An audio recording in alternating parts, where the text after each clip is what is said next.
Hello everyone, welcome back to TH Designs. Today we're doing another installment to the Wheel of Wonders. This is episode 4, I believe is what I'm going to call it. If you missed the memo, there was an episode 3, but it was lost, the footage was corrupt. So instead, we had a little in memoriam type of video where we review the ride. Here actually is that ride. It was called Abyss, as you can see there, and it was a pirate themed B&M stand-up.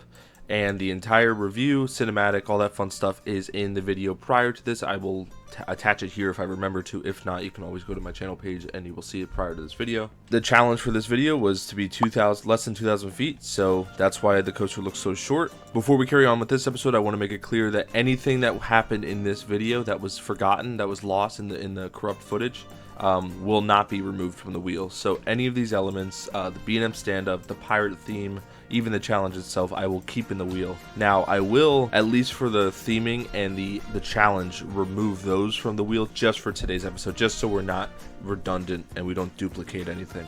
Without further ado, let's jump over to the challenge wheel and see kind of what we're working with today. So here we are with the challenge wheel. I removed any challenges that we have done already, including, like I had mentioned, the less than 2,000 feet, just for the sake of not repeating back-to-back episodes. There are some new additions. You guys are awesome, and you guys have actually recommended some new challenges. So there are 2 new ones, one of which is it must have 4 trains simultaneously running. And that was an idea from somebody who insisted that there be more block sections, almost like a Wild Mouse, how you have multiple trains running at once, and that be the challenge. And another one, quite hilariously, no snake or reptile elements. I love that one. That's a really fun one. On top of those 2 being added, we actually changed some older ones. So as you can see, we have over 8,000 feet of track. It used to be 4,000, and I changed it because when you look at the dueling coaster, of course, and even with the spaghetti coaster, Deadeye, each of these coasters are 4,000 feet or over, so it's not that hard of a challenge to complete. The other one that I changed was limited to a 150 foot by 150 foot grid. That used to be 100 foot by 100 foot, and I'll attach the screenshot of when I was doing all the testing to kind of actually see if these challenges are doable. And it's just not. The 100 foot by 100 foot grid is just too small relative to the size of the station. It's just, like, I want it to be fun and challenging, but I don't want it to be impossible, and that felt closer to impossible. The bigger square, the 200 foot by 200 foot, that felt too easy, so 150 is kind of what we sat with. So those 2 updated, and then we added the other 2 as well. So let's spin it, and we'll see what we're working with in this episode.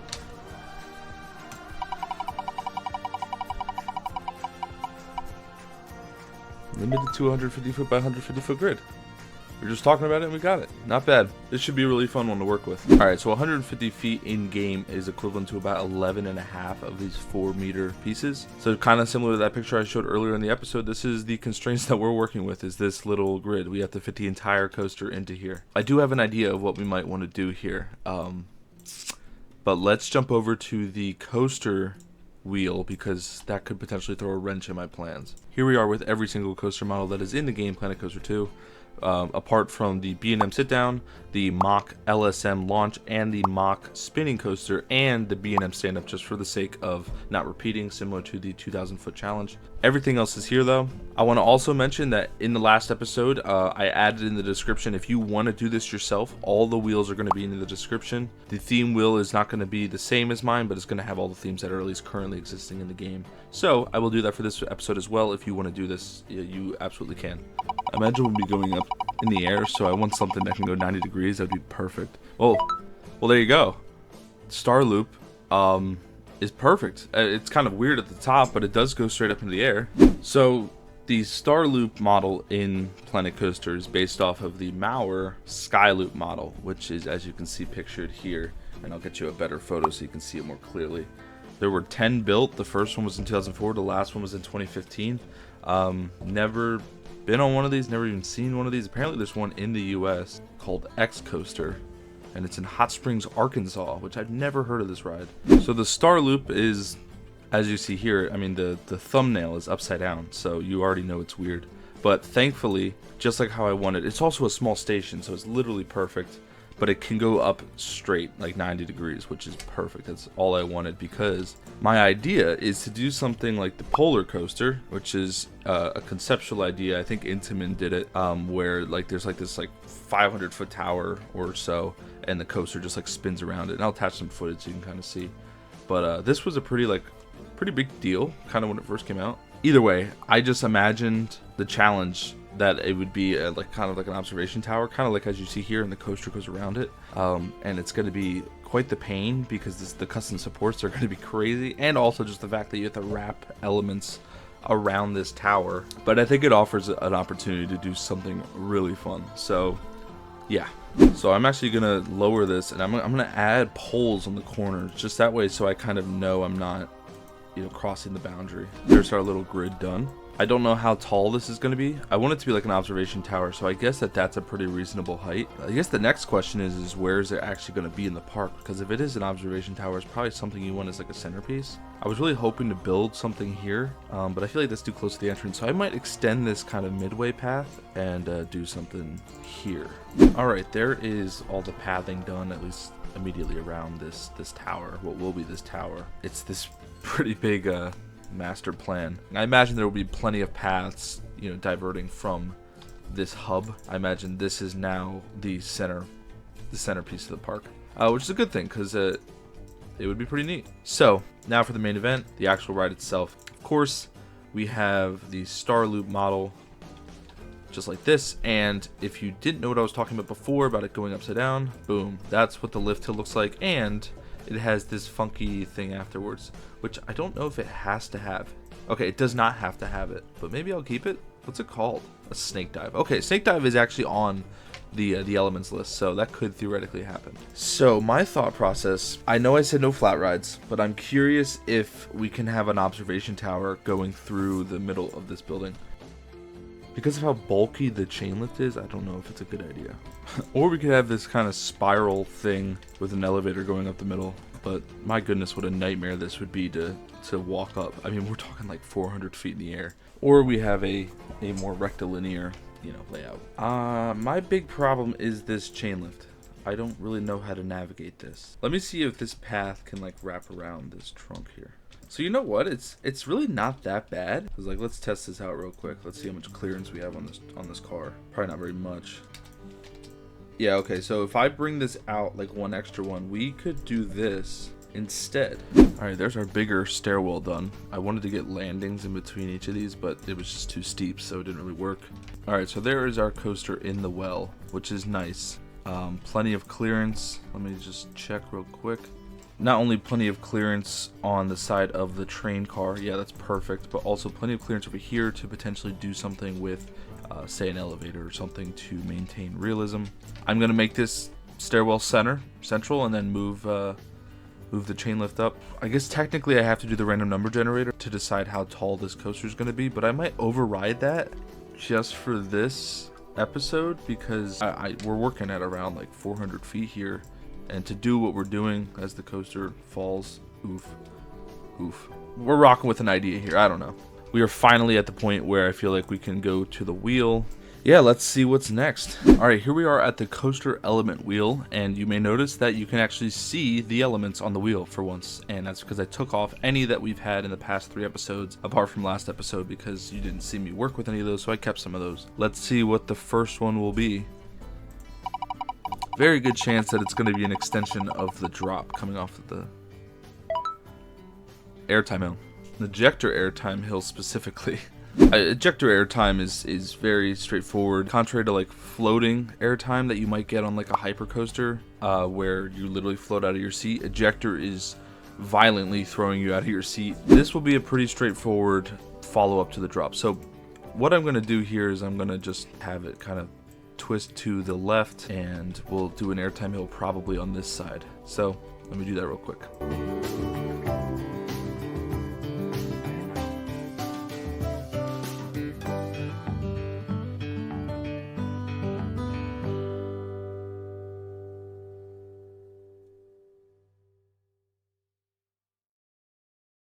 Alright, there's our little airtime ejector hill done. I'm realizing immediately with the kind of problems we're going to be working with here. That is flying up that hill. What is going on? Oh, because I'm in fast forward mode. I'm like, what is going on? So I'm using this like hologram like thing on the bottom to make sure I'm staying in the constraints. Also, when I'm smoothing, it insists on pulling the track out, which makes sense, but I have to be wary of that so that I'm not I'm not going out of the boundary. All right, we are back. Let's see what follows the ejector airtime hill. Hopefully something small. I forgot to remove ejector airtime hill, and it's kind of crazy that we got it twice in a row. All right, it is removed now, so now let's see what follows.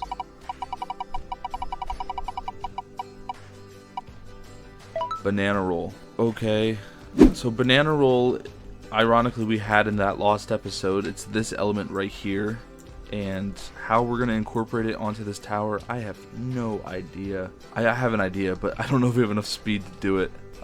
My initial idea of this is to have this ejector airtime hill like sweep around and have it go up, and then this entire corner is kind of the top of the banana roll. I have to do it, and you guys will have to see what I mean.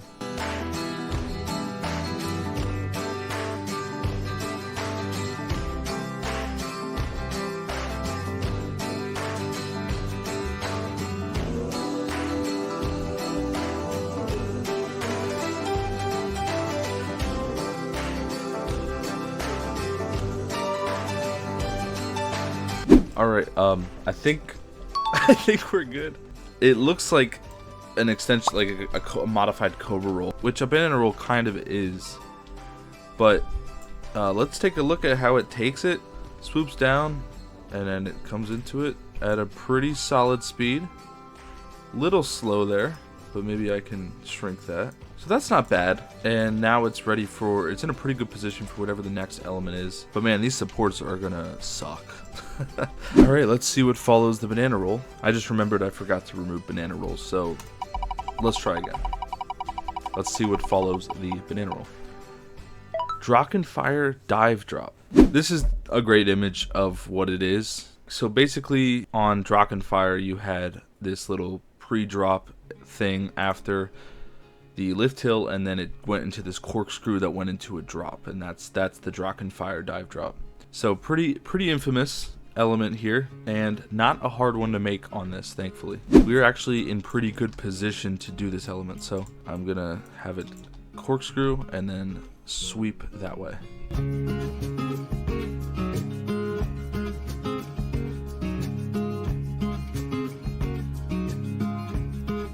So that was actually incredibly easy to make.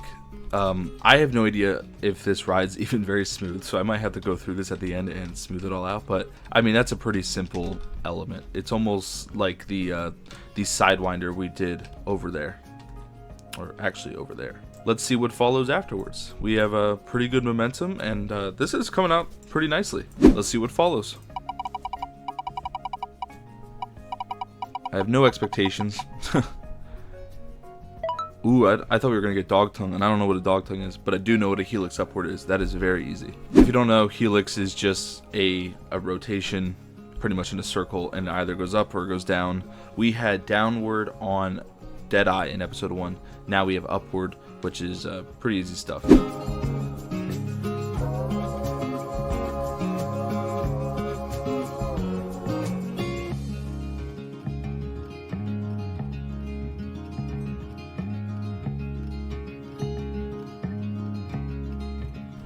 Alright, there's a upward helix, which is very extended and very weird. Basically just sweeps around itself, and then it swoops upwards late over the track there. I've not seen what the speed is like on this thing, and we are getting really close to that edge. You could argue it's breaking it, but I will count it. Coming together pretty nicely, very funky and wacky. Let's see what's next. Alright, upward helix is removed. I also realized that barrel roll was still on there. I removed that as well. Let's see what follows. Flying snake dive, there it is. The element that this ride actually is pretty famous for. So again, just like the element from episode 2 that I can't remember, it's only on Stormrunner, and it's a very weird element. It's this very neat like snake dive. It's actually one of my favorite elements to ride. If you've never been on Stormrunner, this is, in my opinion, one of the best elements out there. It just completely throws you around. It's so much fun. But the reason I said before that it's popular on this coaster type is the element that's supposed to follow after this upside down chain lift is a flying snake dive. That's this. This is a flying snake dive. So with that said, I'll probably have it start here, roll, and then dive under that.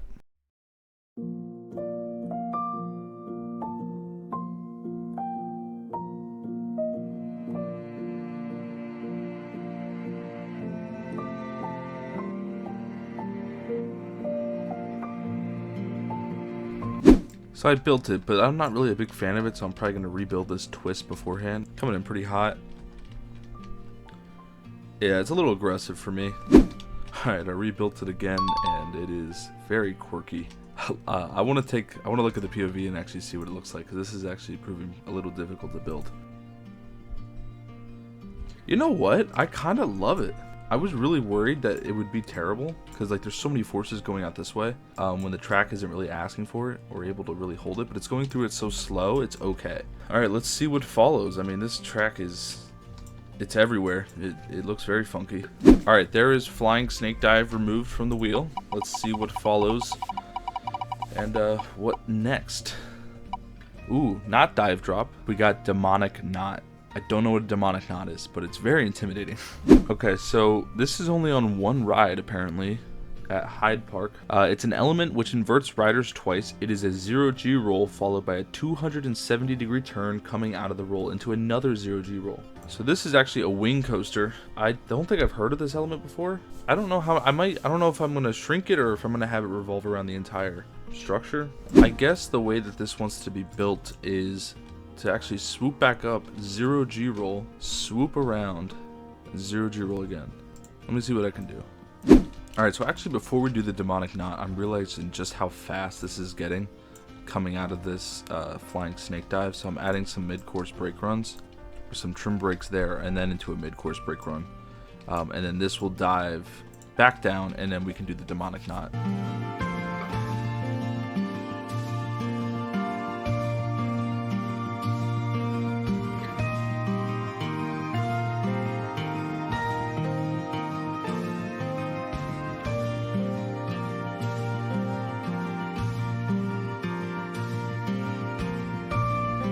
Alright, I think it's shortened here. Typically the demonic knot would continue a little bit more and like wrap around, as you can kind of see here. Yeah, because it's hard to do it without interfering with the path there. So I thought we had an opportunity to kind of actually switch up the direction in which we were going down the hill, which I thought could be kind of cool. We are going to have to switch it back up because the brakes are going to have to continue this way. Let's see what follows after this really modified demonic knot. Alright, the demonic knot is taken out of the wheel. Let's see what follows afterwards. We're probably down to like 20 or so elements left. Corkscrew. A nice classic one. Everybody knows a corkscrew. Just like the loop-de-loop of episode 2.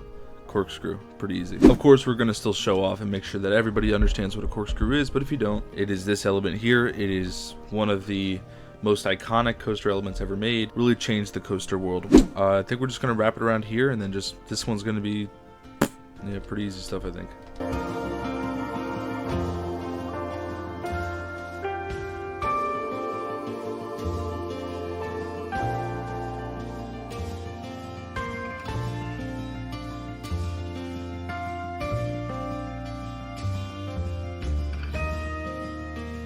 Alright, there is our corkscrew done, which is modified yet again. Typically a corkscrew would keep going, but because we are limited here and this is starting to break that boundary, I really feel like I have no choice but to continue it back the way it came, and also gives us an opportunity to correct the direction in which we were going down the tower. So I figured it was kind of a two birds with one stone type of scenario, and I kind of prefaced this episode anyway with saying that we're going to have to take a lot of creative freedom to make a lot of these elements work in such a small area. Alright, corkscrew is gone. Let's see what follows. Hopefully something simple, but relatively impartial.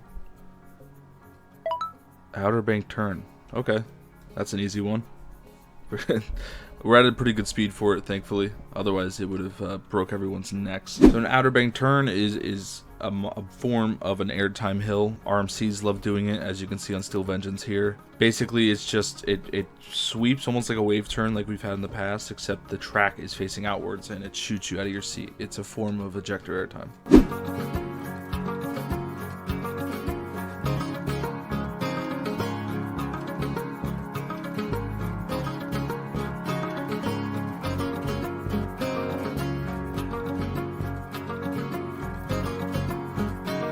Alright, there's our outer banked ejector hill. Raised it up high enough that I think it's coming at a good enough speed that it's realistic. Let's actually see. So here it goes coming through our corkscrew, that then dives and sweeps. Here's that sweep. Then it goes up high enough. Yeah, that's not bad. So we are about halfway down the hill. We are eating up a lot of elements here, but I mean the nature of the beast kind of allows us to. So let's do another one. Let's see what follows. Zero G roll. Zero G roll is basically like a twist, pretty popular on B&Ms. Pretty much an element that you see on almost any coaster model.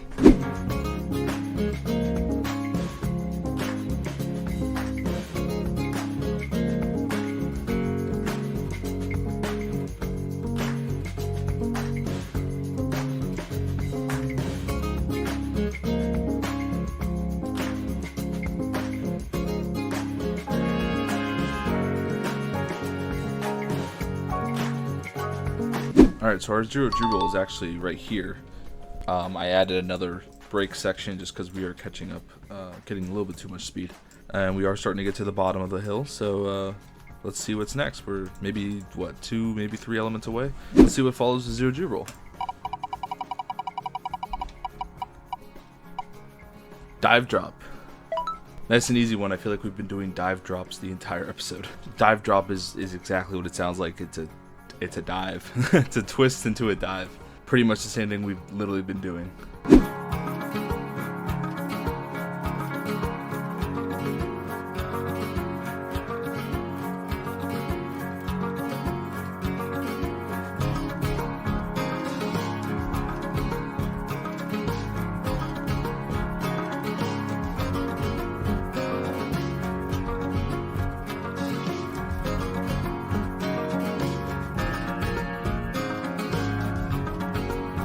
There's our dive drop done. I'm trying to figure out a way to, because we must be at like almost 10 elements, so we need to go down a little bit quicker.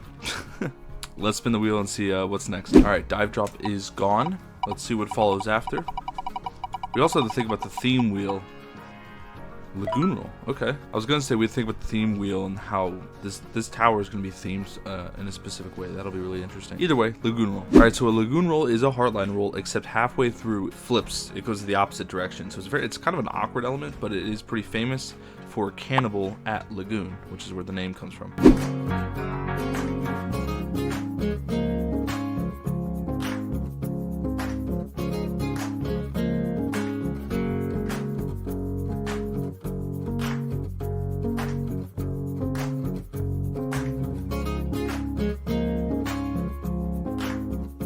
Alright, so there's our lagoon roll done. And we actually valleyed while I was building that. So we are running out of speed over this hill here. It valleyed here. So I lowered this, and it should be at enough speed that it's okay. It's hard because there's a lot of transitional pieces in this ride, more so than any other coaster we've worked on.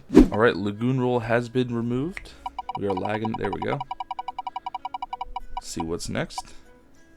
Finish loop. Okay. So I know what a Norwegian loop is, but a finish loop I don't know. An inversion that consists of a twisted dive followed by a vertical loop. Oh, okay. Oh, okay. Yeah, okay. So that's actually pretty easy to visualize. That should be really interesting. That's pretty easy to make. A lot easier than a Norwegian loop.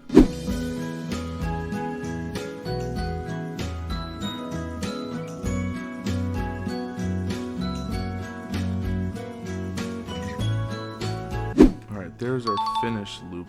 Finished, pun intended. I think it should have enough speed to do this pretty comfortably. G's look a little rough here. Alright, so that has been taken out. Let's see what the last one is going to be. We must be at like 10,000 feet of track, but I don't know. Roll over camelback. So roll over camelback is an element that was in the Lost episode. It is the one that follows the banana roll. You can see it in this grainy photo here, but it's only on a few rides in China that are the fighter jet model, which is actually the Vekoma sit-down, the launch coaster, 4-seater, whatever you want to call it. That is actually in Planet Coaster with the exact same coaster model, the train type. This is the one that follows the banana roll. You can see it kind of sweeps into an Immelman and then opens up and sweeps. Not bad.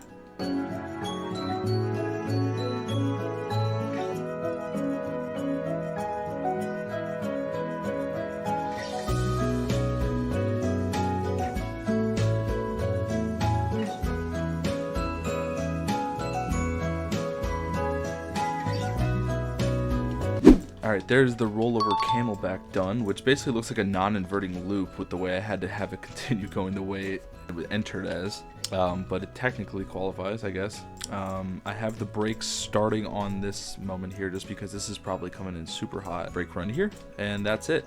So, I believe that's our layout done, which is just, this is by far the craziest installment thus far, I would say.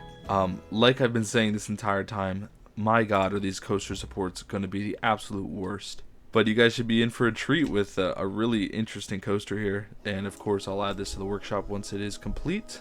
But what a layout. I mean, this is an all-time layout here. Let's jump over to the theme wheel and let's see what this tower is going to be themed as. Alright, here is our theme wheel. We had Western, Planet Coaster, and Pirates removed. Pirates will be back in the next episode. But every other theme is here, including some recommended ones in the comments, so thank you to those who suggested some different themes. Those themes being magic, steampunk, dragons, and dinosaurs. People that have other ideas separate from those, please comment them. I will add them to the wheel if I see them. So, with that said, let us spin the wheel. And let's see what this tower will be themed as. Oh, I mean, naturally it was going to be mythology. The grand scale of this tower, it was always going to be mythology. Alright, well, mythology should actually be, probably, if I had to pick one, probably would have been the one I picked. Just because if anything was going to be mythology themed, it would be the 400-foot observation tower strata coaster.